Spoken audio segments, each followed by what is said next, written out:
2024 সালের জুলাই মাসে বাংলাদেশে যখন কোটা সংস্কার আন্দোলন তুঙ্গে তখন তৎকালীন আওয়ামী লীগ সরকার দেশব্যাপী ইন্টারনেট সংযোগ বিচ্ছিন্ন করে দেয়। 17 জুলাই রাত থেকে মোবাইল ইন্টারনেট এবং পরের দিন 18 জুলাই রাতে ব্রডব্যান্ড সংযোগ বন্ধ করে দেওয়া হয়। তৎকালীন তথ্য প্রযুক্তি প্রতিমন্ত্রী জুনাইদ আহমেদ পলক সে সময় দাবি করেন তারা ইচ্ছাকৃতভাবে ইন্টারনেট বন্ধ করেননি, বরং এটি আপনাতেই বন্ধ হয়ে গেছে। অজুহাত হিসেবে ডেটা সেন্টারে আগুন লাগা, সাবমেরিন কেবল ক্ষতিগ্রস্ত হওয়া সহ নানা ব্যাখ্যা দেওয়া হলেও সাধারণ জনগণ বুঝতে পারছিল এটি ছিল দেশজুড়ে আন্দোলনের গতি থামিয়ে দেওয়ার একটি সংগঠিত চেষ্টা।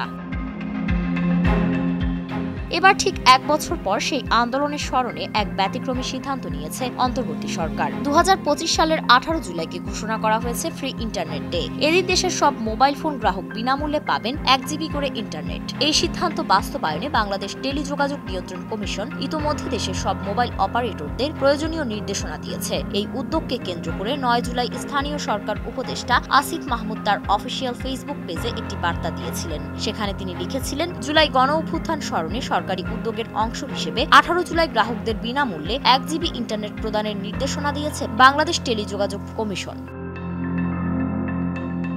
আজ 18 জুলাই সকালের পর থেকে গ্রাহকরা নির্ধারিত কোড ডায়াল করে এই ফ্রি ডেটা চালু করতে পারবেন এবং তা 5 দিন পর্যন্ত ব্যবহার করা যাবে। বিটিআরসি এর নির্দেশনা অনুযায়ী গ্রামীণ ফোন গ্রাহকরা ডায়াল করবেন *121*1807#। রবি ব্যবহারকারীরা *4*1807#।